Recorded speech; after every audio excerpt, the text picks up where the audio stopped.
Good day. Good day, sir. Good day, everyone. Uh, since I am Ralph Erickson Adal. Since I am the last uh, representative of this group, so ako ang nakatasan na mag-explain kung how the selection sort code works. So, in this section or in this na may selection sort na method na ay uh, enhanced for loop na na nag-select kung ano ang pinakamababa sa index. So, without further ado, let's start. So, meron akong uh, ready na code nito dito sa ano namin. So, dito gumawa kami ng method, yung method na selection sort. Tapos, nag-assign ako ng, nag-input ako ng numbers na isusort niya. So, para mas malaman natin ito na mas malalim, gusto ko sana sa inyo na explain kung paano gumagana ang code namin. So, dito, ano ko kanina na meron kaming dual loop or enhanced na for loop. Dito una, ginano niya na si int I daw ng index, si int I daw 0, tapos si I uh, less than kang array length minus 1. So, sino yung array length minus 1 namin? Yun, ito, kasi ito siya. So, nilagay namin sa sort ng synapse. Ito siya, minus 1. So, 0, 1, 2, 3. So, katulong beses lang siya ulit. No? So, nag-declare mo dito ng index na mga minimum index na si I. So, dito, ina-assume natin na ang minimum index niya, ang pinakamababa daw na index niya is si I. So, ina-assume natin na si I siya. Tapos, papasok siya dito sa inner loop ng inner for loop natin. So, int j daw ba, si int j daw na I plus 1, na sino yan si I plus 1. So, dito naman si I. Diba si I si 0. So, si J daw may I plus 1. So, dito, ang I natin is si 6. Tapos dito, si J daw natin, si J daw natin is si 3. Si I plus 1 man. 6, 0 plus 1 is 3. So si J natin dito, si J natin dito is si 3. So, si 3 daw ba, mas mababa daw kay minimum index. Ito. Sino yan siya? Si I. Yung 0. Mababa siya. So, true. So, si minimum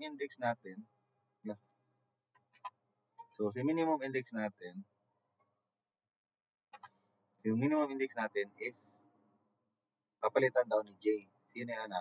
Kumbaga, meron siyang nakita na mas mababa na index, which is si J na ngayon, which is si 3. So, nangyari, si 3 na siya. So, nangyari, 3.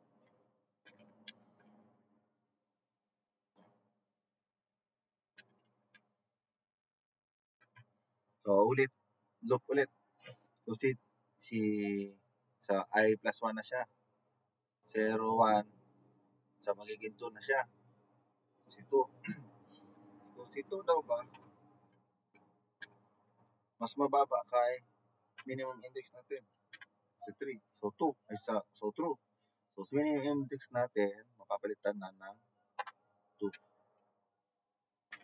Okay, yan na. Ulit na. Tapos, ulitin na ulit. So, si 2. So, minimum index ba daw natin, ang minimum, ang J daw, so ang J natin ngayon is si 9, minus, less than daw ba siya ka minimum index natin ngayon sa 2. So, hindi. No? So, hindi siya papasok dito. So, anong nangyari, ang minimum index natin is si 2 na. Because, ang mangyari, papasok na siya, lalabas na siya ng inside, outer for loop, no, nagkaroon na siya ng minimum index na nagbabalyo ngayon ng 2. So, magte-temporary tayo na si I daw, 0, 1, 2, 3, si array na 0, which is 3. Nangyari na dito, siya. Nangyari, si 3, Ri, so si 6,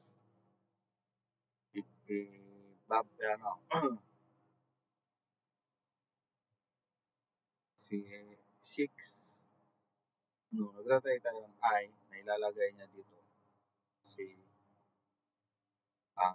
Ibubutang niya, ilalagay niya dito.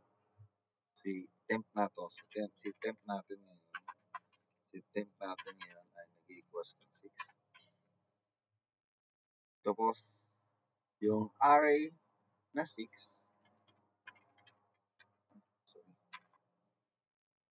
ganito kasi yan, 6, 3, 2, 9.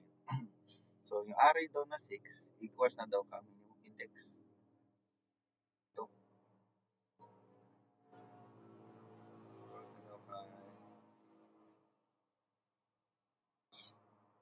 Array na minimum index. Ito. Ito, gagawin natin sa 2.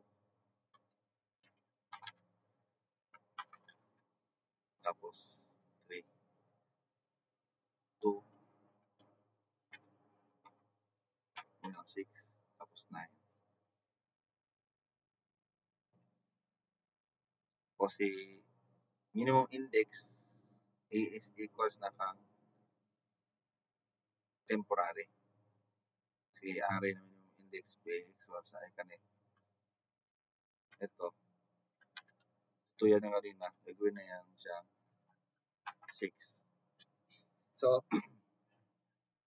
ang original natin, ito, ang pagtapos ng unang iteration natin, ganito nang nangyayari sa kanya. No, pero problema, ang problema nito, so sa pag natin na okay na siya. Ang nangyari, hindi pa siya di pa rin matatapos ang loop kasi katulong beses siya na mauulit. So meron pa siyang mangyayari na lalabas ulit na ganito ulit hanggang pangatlong loop siya. Pero dito na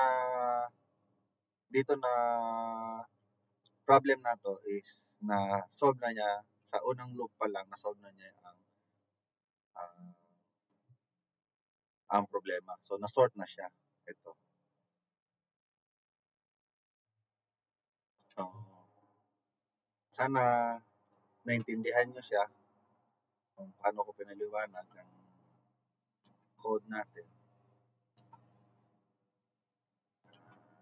Yun lang. Maraming salamat. God bless. Merry Christmas and Happy New Year.